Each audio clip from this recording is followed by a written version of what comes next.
오늘 하나님 아버지께서 우리에게 주신 말씀은 마태복음 17장 24절에서 27절까지의 말씀입니다. 신약성경 29페이지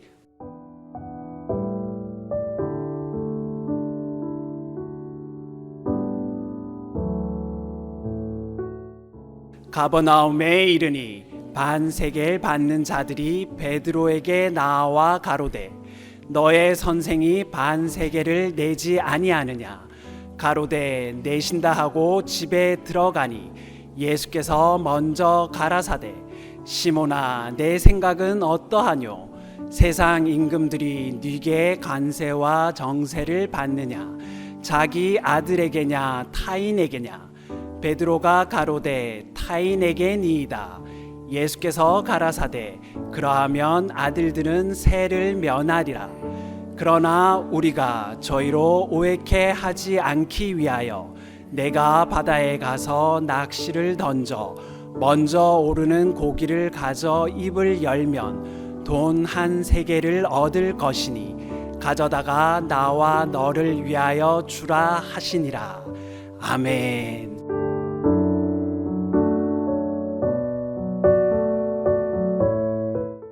자, 여기에 아주 특별한 사건이 나오고 있습니다. 정말 놀라운 사건이죠. 어떤 사건인고 하니 그 당시에 이스라엘 나라는 성전세를 받았습니다. 왜냐하면 성전을 관리하고 운영하는데 많은 비용이 들어가기 때문이었습니다. 그래서 해마다 4월이 되면은 나라 안에 여러 곳에다가 그 성전세 받는 센터를 만들어 놓고 성전세를 거두어 드리는 것이었습니다. 마침 그때 예수님께서는 제자들과 함께 갈릴리 호숫가에 있는 가버나움 마을에 계셨습니다. 근데 베드로에게 성전세 받는 사람이 와가지고 너희 선생은 성전세 안 내느냐? 그러는 거예요. 좀 삐딱하게 물어보는 거죠. 왜냐하면 예수님께서 만약에 성전세를 안 내신다 하면은 그걸 가지고 꼬투리를 잡아서 예수님을 고소하려고 생각을 했던 것입니다. 그 당시에 예수님을 아주 싫어하고 미워하는 사람들이 많았었지요. 어떻게 해서든지 예수님을 걸어서 넘어뜨리려고, 그래서 더 이상 하나님의 말씀을 전하지 못하게 하려고 그렇게 했던 것입니다. 여기에 베드로가 뭐라고 대답하느냐? 너희 선생은 성전세 안 내느냐? 이렇게 물어보니까 그 말하는 그 물어보는 말씨가 왠지 기분 나빠요. 왠지 기분 나빠. 그래가지고 베드로가 또 자존심이 있잖아요. 또 자기 선생님의 자존심이 있으니까 낸다 그럴 거예요. 선생님이 내실런지 안 내실런지 그건 모르겠지만, 가봐야 알겠지만은 그냥 일단 선생님의 자존심을 세워주기 위해서라도 낸다 그런 거예요. 그러고 나서 예수님 계신 곳으로 베드로가 왔는데, 근데 예수님께서는 밖에서 무슨 일이 있었는지 무슨 얘기가 있었는지 이미 다 아시고서 베드로가 말도 꺼내기 전에 먼저 말씀을 하시는 거예요. 다 아시는 거예요. 먼저 말씀을 하시는 거예요. 베드로에게 물었습니다. 예수님께서 자, 임금이 자기 아들에게 세를 받느냐? 공세나 국세나 아들에게 세를 받느냐? 아니면 다른 사람에게 세를 받느냐? 이렇게 물어보는 거예요. 베드로가 다른 사람에게 받지요. 맞다.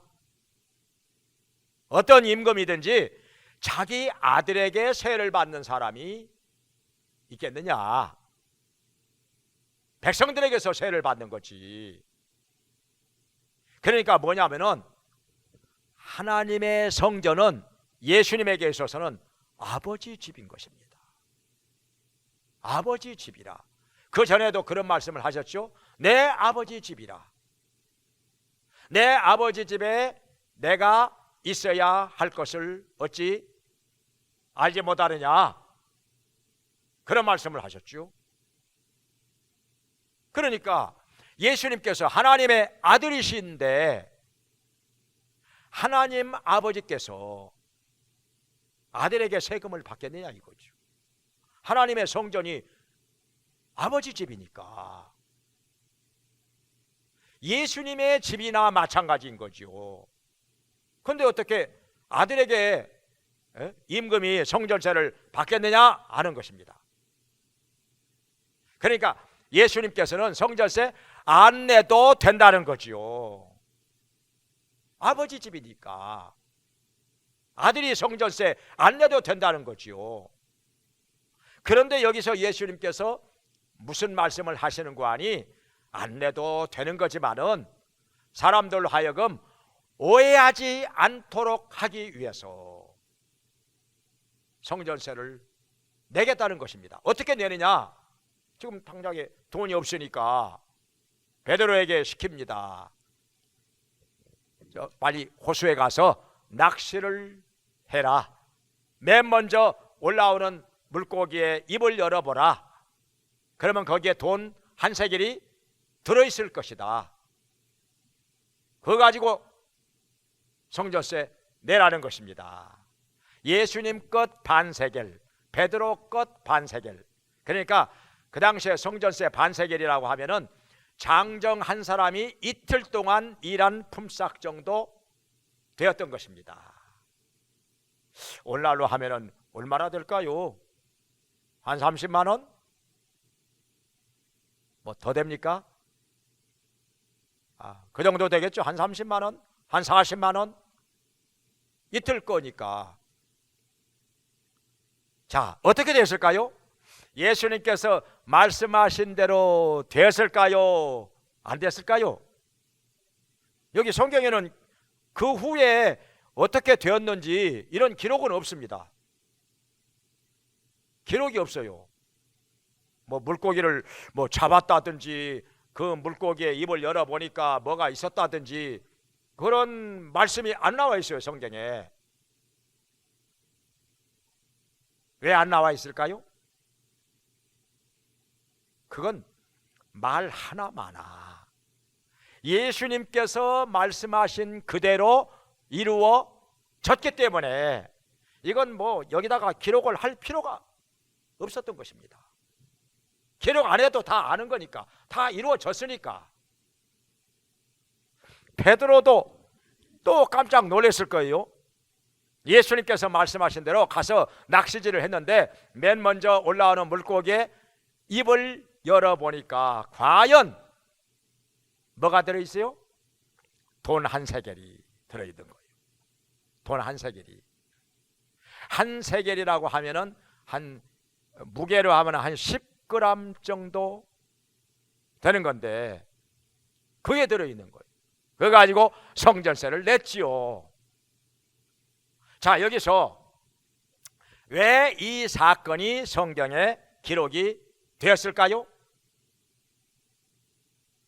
왜 예수님께서는 여기서 이렇게 하셨을까요?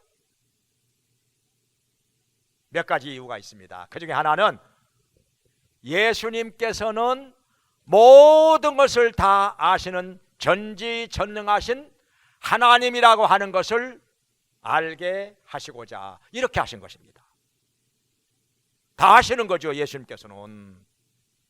그러니까 베드로가 지금 밖에서 왜 너희 선생은 성전세 안 내느냐? 낸다 이렇게 하고 왔던 거, 이것도 다 아시고 먼저 베드로에게 말씀을 하셨던 것입니다.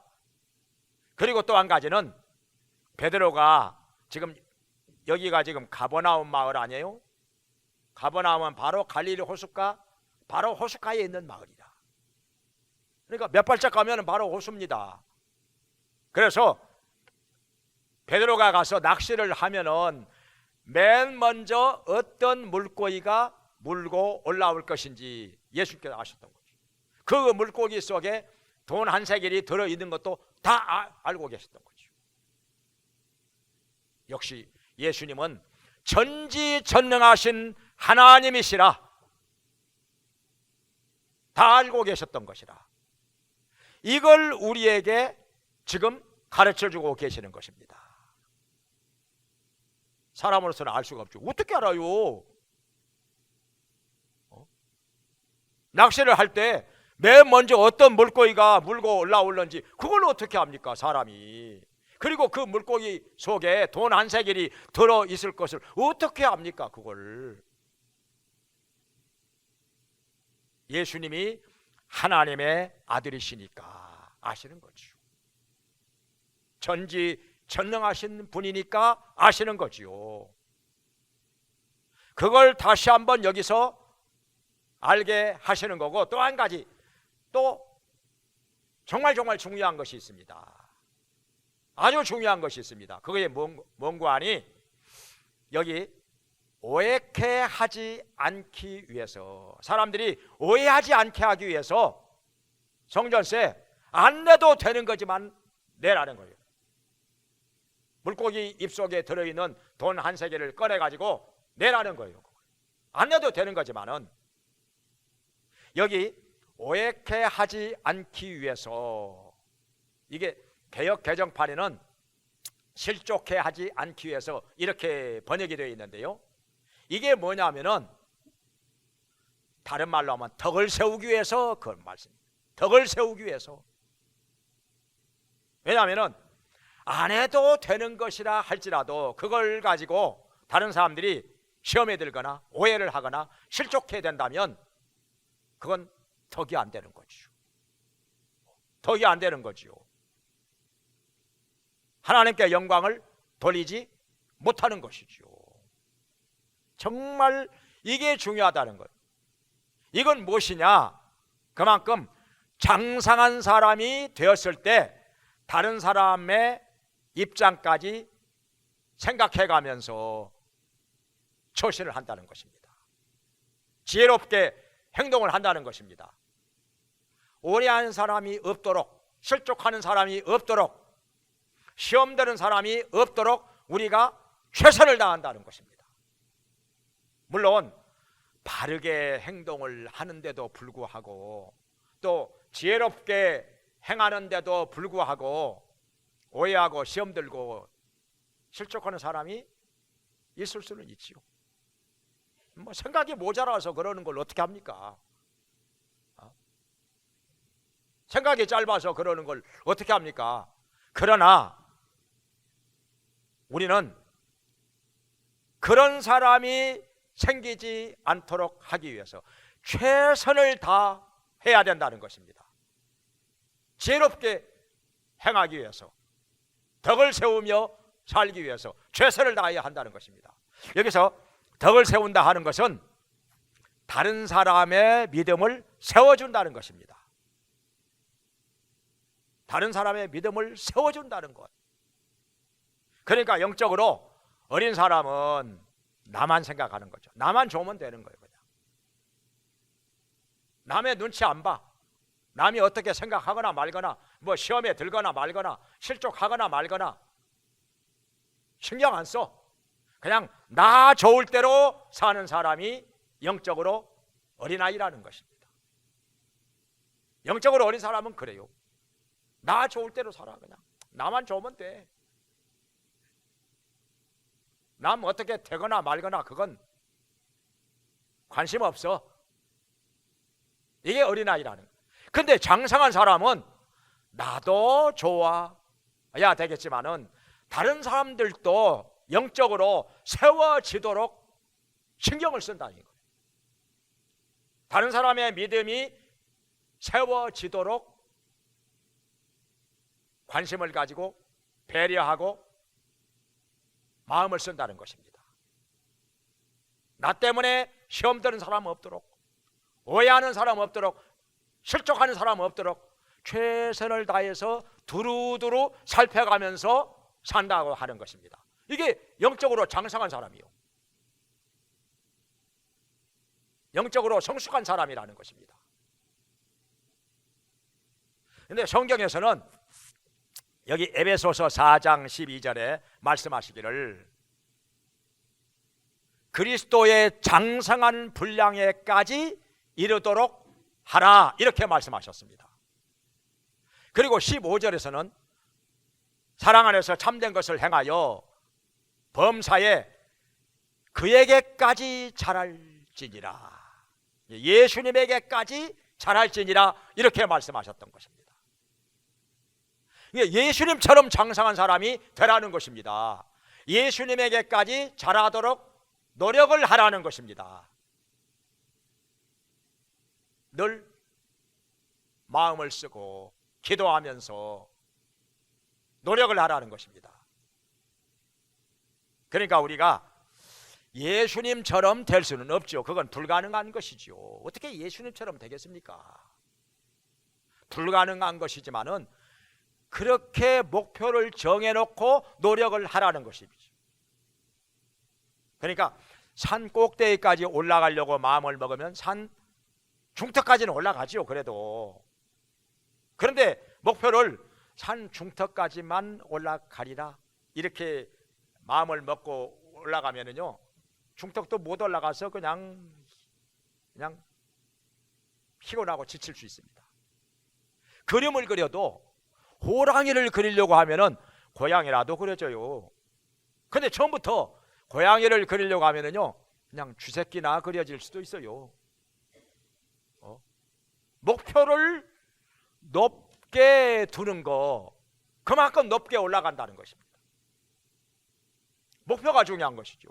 그러니까 예수님처럼 장성한 사람이 되기 위해서 목표를 그렇게 정해놓고 있으면 그만큼 많이 성숙하게 된다는 것입니다. 그만큼 많이 예수님을 닮아가게 된다는 것입니다. 목표를 잘 정해놓고 살아야 한다 하는 것입니다.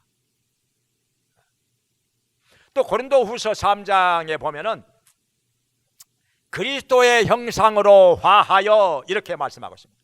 그러니까 예수님 닮아가는 것이 곧 영적인 성장이고 성화라 이렇게 말씀을 하신 것입니다. 그러면 여기서 자, 우리가 영적으로 장성한 사람이 되려면 성경에서 어떤 것들을 가지고 말씀을 하시느냐, 몇 가지로 말씀을 하시는데요, 그 중에 하나는 먹는 음식 가지고 영적으로 장성한 사람이냐 어린아이냐 이걸 말씀하고 있습니다. 고린도 교회 교인들에게 바울은 이렇게 말씀을 하고 있습니다. 고린도전서 3장에서 너희가 영적으로 어린아이라, 그러니까 젖이나 먹고 밥은 먹을 수가 없다 이렇게 말씀을 하셨습니다. 그러니까 갓난아이는 젖만 먹지 밥만 먹죠. 밥을 못 먹죠. 밥을 먹었다가는 토하지요. 소화가 안 되지요. 그러니까 어린아이에게는 젖만 먹여야 된다는 것입니다. 젖은 소화를 시킬 수 있으니까 밥은 안 된다는 거지요. 단단한 음식은 안 된다는 거지요. 여기 히브리서 5장 12절 이하에서도 때가 오래 되었음에 너희가 마땅히 선생이 되어야 하겠거늘 젖이나 먹고 단단한 음식을 먹지 못하는 자가 되었구나 하면서 안타까워하고 있습니다. 지금 신앙생활 한 지가 몇 년인데 남을 가르쳐주고 남을 붙들어주고 남을 세워주고 양육을 해야 될 그런 연륜이 되었는데 아직도 젖이나 먹고 단단한 음식은 못 먹느냐 하는 것입니다. 아직도 밥을 못 먹어. 지금 신앙생활 한 지가 몇 년인데 조금 단단한 음식 먹으면은 그냥 소화를 못 시키고 토해버리고 체하기도 하고 이러니 이게 되겠느냐. 그러니까 이건 말씀을 가지고 얘기하는 건데요. 자, 영적으로 어린아이는 아주 쉬운 말씀만 알아들어요. 초보적인 말씀만 받아들여요. 부담 없는 말씀만 받아들인다, 그것입니다. 좀 어려운 말씀, 좀 부담스러운 말씀은 못 받아들여요. 못 깨닫고 소화를 못 시켜요. 어떤 경우에는 좀 어려운 말씀, 부담스러운 말씀은요, 그냥 시험이 들어버려. 은혜를 받아야 할 말씀인데 시험이 들어버려. 되겠습니까? 이래가지고. 근데 영적으로 장성한 사람은 어려운 말씀도 잘 알아듣습니다. 잘 깨닫습니다. 그리고 잘 받아들입니다. 부담스러운 말씀도 잘 받아들여요. 그리고 소화를 시키고 실행을 합니다. 순종을 합니다. 장성한 사람이기 때문에. 근데요, 영적으로 아예 죽어있는 사람은요, 젖도 안 먹어요. 아무것도 안 먹어요. 일주일에 성경 한 장 안 읽어보는데도 아무렇지 않아. 배가 고프지도 않아. 목이 마르지도 않아. 그냥 괜찮아요. 죽어있는 사람이기 때문에. 죽어있는 사람에게 무슨 식욕이 있겠습니까? 무슨 배고픈 것을 알겠습니까? 아무렇지 않지요. 일주일에 성경 한 장 안 봐도 괜찮아. 말씀 안 들어도 괜찮아. 그냥 죽어있기 때문에. 그런데 이렇게요, 죽어있는 사람은 장차 어디로 가겠습니까? 죽어있는 사람은 화장장으로 가겠죠? 무덤으로 가겠죠? 영적으로 죽어있는 사람은 어디로 가겠습니까? 갈 데가 거기밖에 없지요. 거기, 아시겠죠? 영적으로 죽어있는 사람은 거기밖에 갈 데가 없어요. 영적으로 살아있는 사람이 천국을 가는 것이요, 또 영적으로 살아있는 사람이 가난아이일 수도 있고 장성한 사람일 수도 있는 거지요. 뭔가 먹어요. 배가 고프니까 먹고 싶어지는 거지요. 다만 어린아이는 젖을 먹고 장성한 사람은 단단한 음식, 밥을 먹는다 하는 것입니다. 그리고 또 한 가지, 또 한 가지는 뭘 가지고 말씀을 하는 거 아니? 선악을 분별하는 거. 선악을 분별하는 거. 이걸 가지고 어린아이냐 장성한 사람이냐 이걸 말씀하십니다. 히브리서 5장 14절에 보면은 장성한 사람은 지각을 사용함으로 연단을 받아 선악을 분별하는 자들이니라, 이렇게 말씀하셨습니다. 그러니까 뭐냐면은 선악을 분별하는데 이게 선이냐 아니면 이것이 악이냐, 분별력이 생긴다는 거예요. 어린아이는 분별을 못해요. 뭐가 뭔지를 몰라요.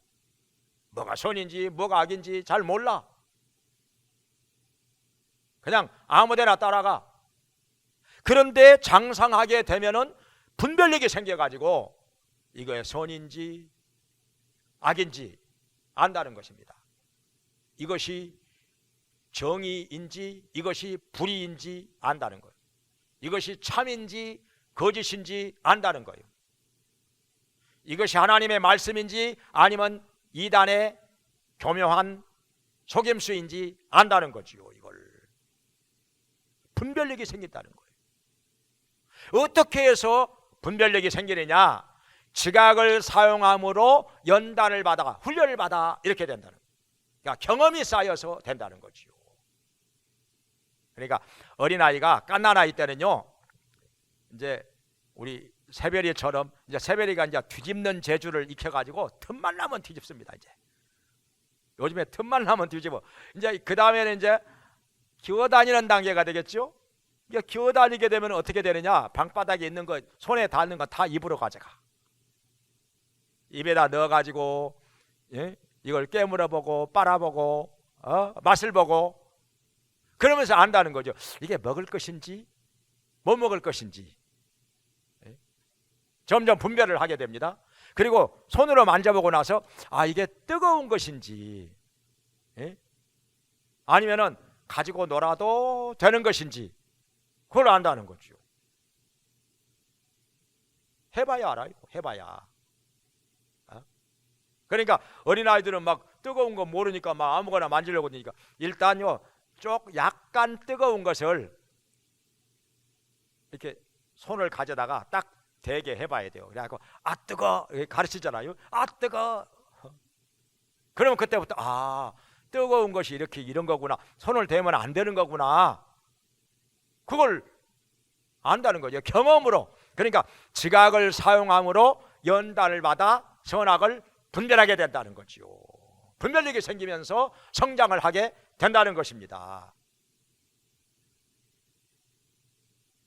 그러면서 또 한 가지는 아까 말씀 들은 바와 같이 영적으로 장성한 사람은 어린아이였을 때는 그냥 나만 좋으면 좋아.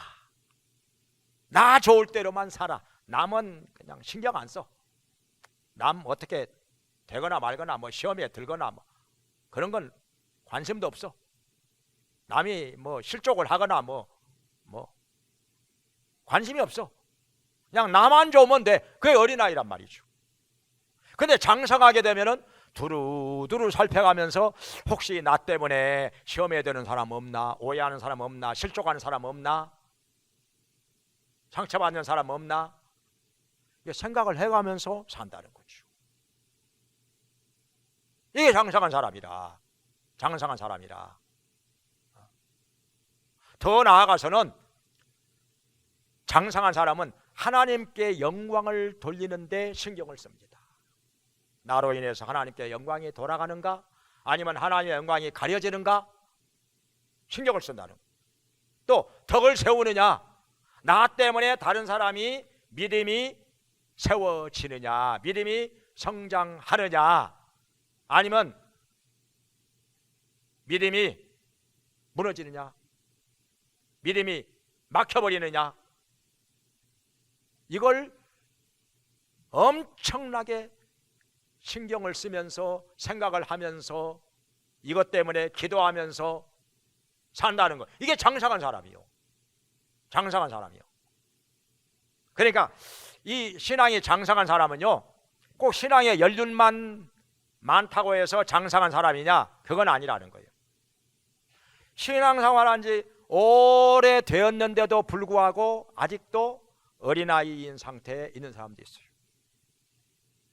아직 영적으로 죽어있는 사람도 있어요.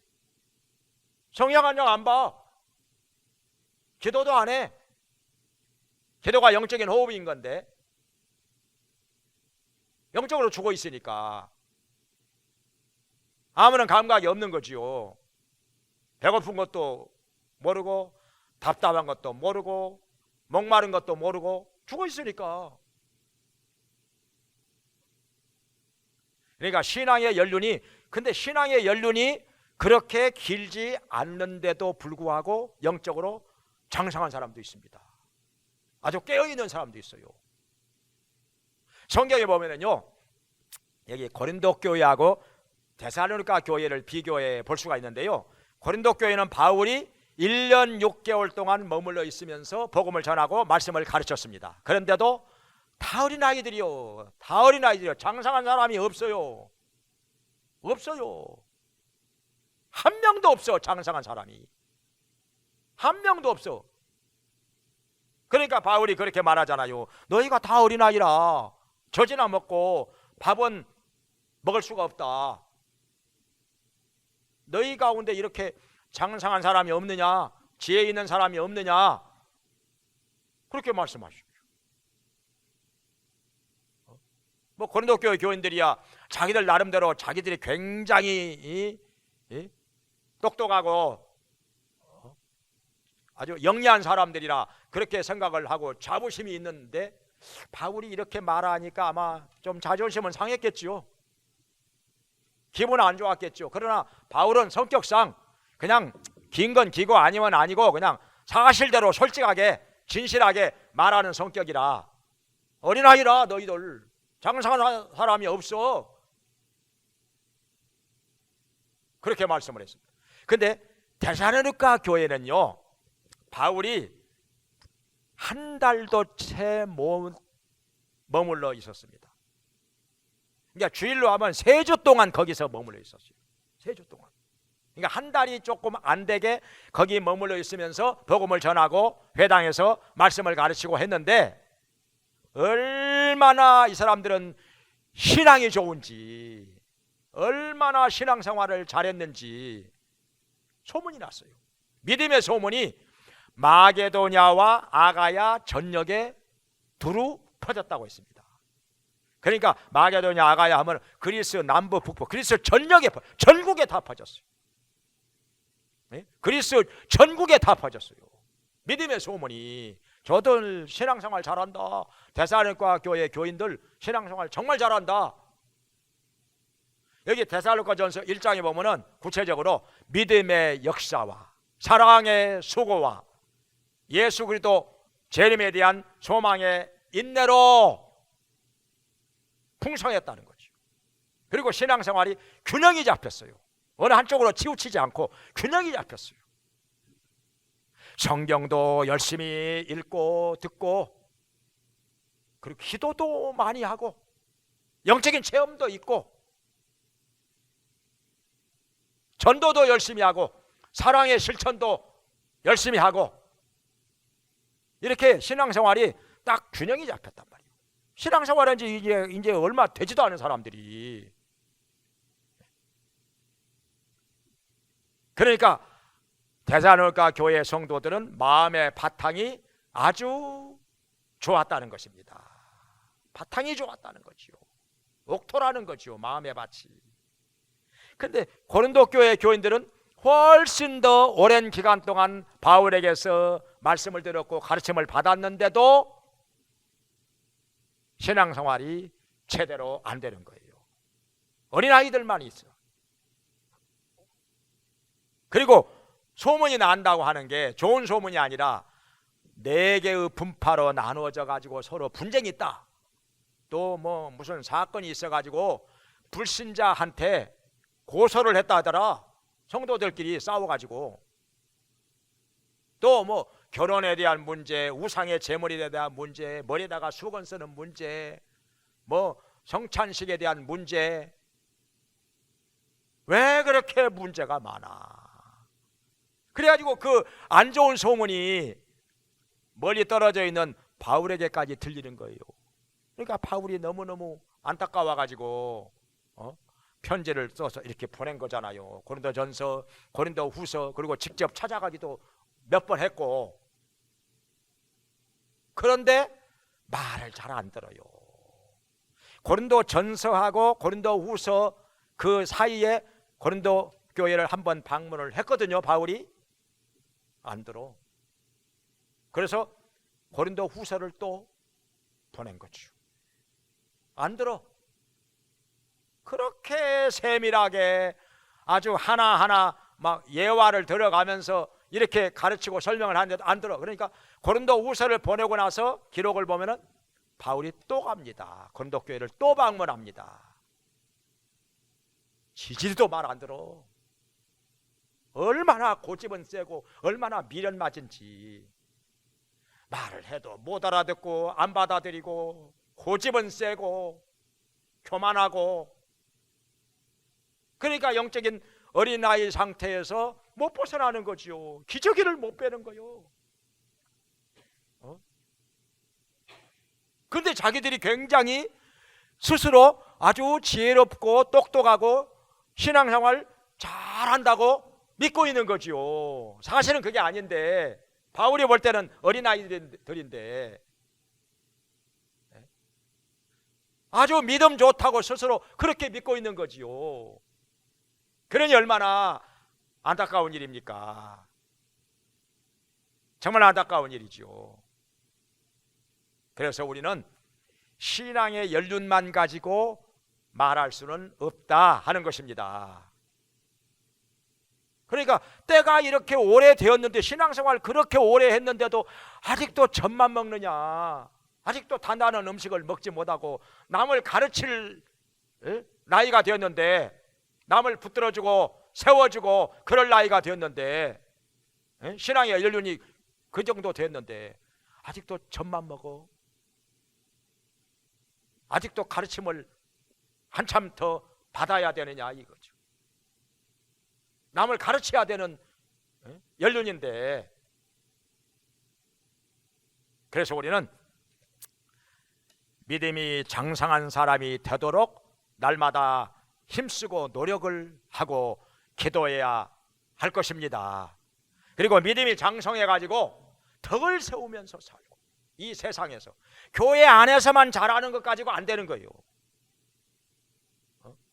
교회 안에서만 잘해가지고 뭐 교회에서 뭐 이런저런 직분도 받고 막 중직도 되고, 그런데 세상에 나가서는 아무것도 아니요. 덕을 세우지 못하고 산다면 아무것도 아닌 거지요. 덕을 세우면서 살 뿐 아니라 더 나아가서는 믿음이 장성한 사람이 되어가지고 나 때문에 예수님을 믿겠노라고 하면서 교회로 나오는 사람들이 생겨야 됩니다. 그게 열매입니다. 그게 열매예요. 예수님 믿어가지고 저 사람처럼 될 것 같으면 나도 믿어야겠다, 나도 교회 나가야 되겠다, 이렇게 해가지고 그냥 교회 나오는 사람들이 줄줄이 생겨야 되는 거예요. 줄줄이 생겨야 되는 거예요. 나의 그 변화된 모습을 보고, 나의 그 진실하고 아름다운 인격과 삶을 보고 마음에 감동이 돼가지고 예수님을 믿겠노라고 하면서 교회로 나오는 사람들이 있어야 된다는 거죠. 그게 열매라는 것입니다. 신앙의 연륜은요, 잎사귀요. 교회 직분도 잎사귀요. 성경 지식도 잎사귀요. 이런 거 저런 거 다 잎사귀요. 잎사귀만 무성한 무화과 나무는 예수님께서 싫어하신다고 말씀하셨죠. 열매가 있어야 되는데, 나로 인해서 하나님께로 나오는 사람이 있어야 그게 열매라는 것이죠. 나로 인해서 믿음이 성장한 사람이 있어야 그게 열매라는 것입니다. 나로 인해서 변화된 사람이 있어야 그게 열매라는 것이죠. 나무가 자라면 열매를 맺듯이 우리 모두가 다 장성한 사람 되기를 주의 이름으로 축원합니다. 기도하겠습니다. 은혜로우신 하나님 아버지, 저희들도 우리 주 예수님처럼 장성한 사람이 되게 하여 주시사 이 땅에서 덕을 세우며 아름다운 열매를 맺으며 살게 해 주시옵소서. 나로 인하여 오해하는 사람, 실족하는 사람, 시험되는 사람 없게 하여 주시고, 하나님의 영광 가려우는 일이 없게 하여 주시고, 우리 모두 장성한 사람이 되어서 어려운 말씀이라도 잘 받아들이고 깨닫게 해주시고 소화시키게 해주시고 실행하게 해주시고 선악을 분별하는 분별력이 있게 하여 주시고, 사람들 가운데서 살면서 덕을 세우며 아버지 하나님께 영광을 돌리며 열매 맺는 삶을 살게 하여 주시옵소서. 아버지, 우리 각 사람 붙들어 주시고 영적으로 깨어나게 해주시고 장성하게 하여 주시옵소서. 예수님의 이름으로 기도합나이다. 아멘.